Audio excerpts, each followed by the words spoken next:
Have you ever been at the coast, looked out, and seen one of those massive container ships on the horizon? I mean, they're like floating cities. And you have to wonder, how in the world does anyone actually control something that big? It's this whole hidden world of skill and physics that most of us, never even think about. So let's dive in. No, I mean, really think about that for a second. We're talking about hundreds of thousands of tons of steel. To get one of these giants to slide perfectly into a port or navigate a narrow channel, it's just an absolutely incredible feat of human skill. It's mind-boggling, really. Because here's the thing, the physics behind it are completely backward from what you'd expect. It is nothing like driving a car. In fact, pretty much everything you think you know about steering and stopping, yeah, you can go ahead and throw that right overboard. Right? So the biggest myth is that you just point the ship where you want it to go and hit the throttle. But it's not that simple, not even close.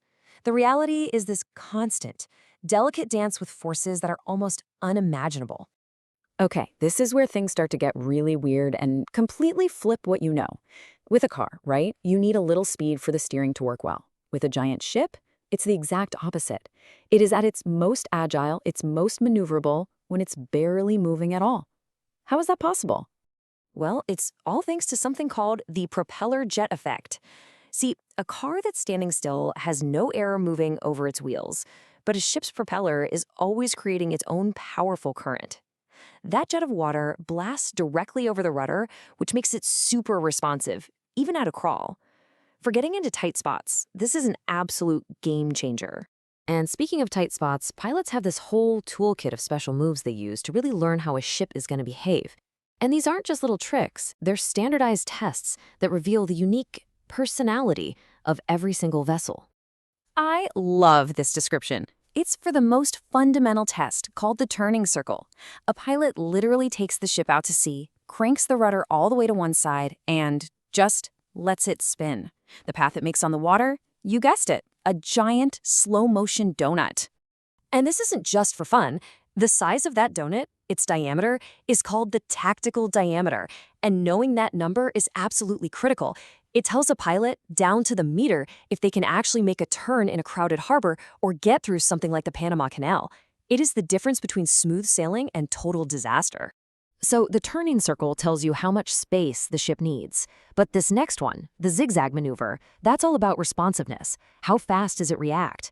You basically steer one way, then you steer the other, and you measure how far the ship swings past where you wanted it to go.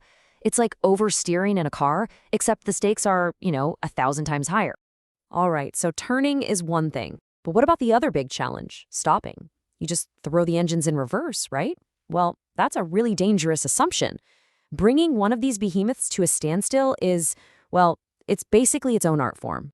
The key takeaway here is that it's not one thing, it's everything working at once.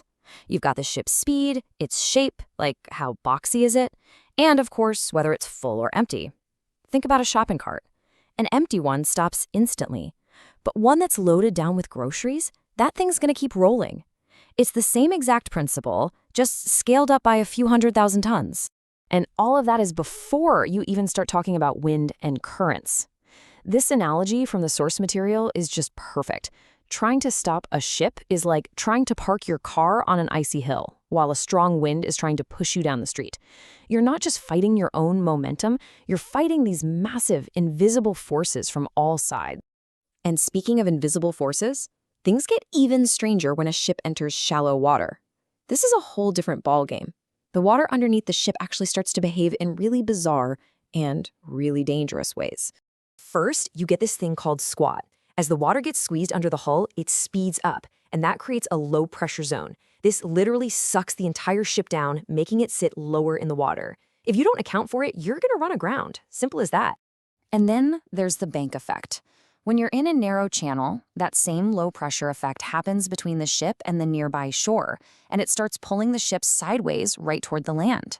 So the pilot has to constantly steer away from the bank just to go in a straight line. It's wild. So, we've dealt with tight turns and invisible currents. But what happens when the entire world around you turns hostile? Let's talk about the absolute ultimate test for a ship handler, getting through a major storm. Now, there are two main kinds of monsters you have to deal with out there. You've got your extratropical cyclones, which are those huge, sprawling storm systems.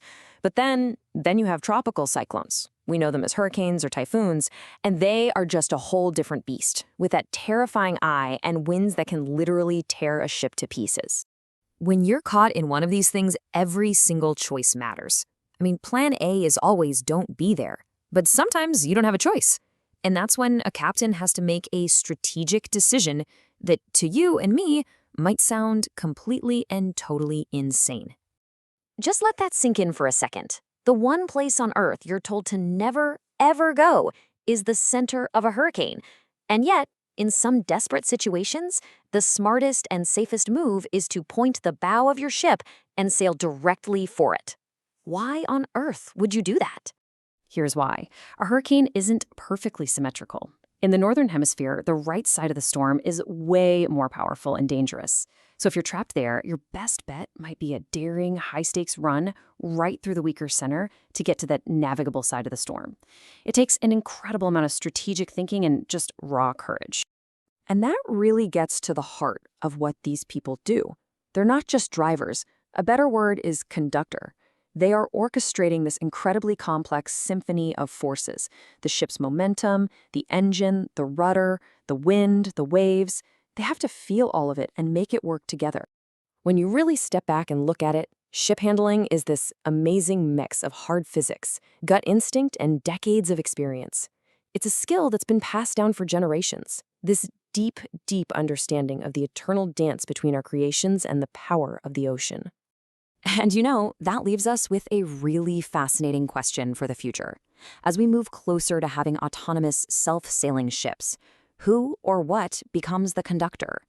Can an algorithm ever truly replace the intuition, the experience, and the courage of a human being when that storm hits? It's definitely something to think about the next time you see one of those giants gliding silently across the horizon.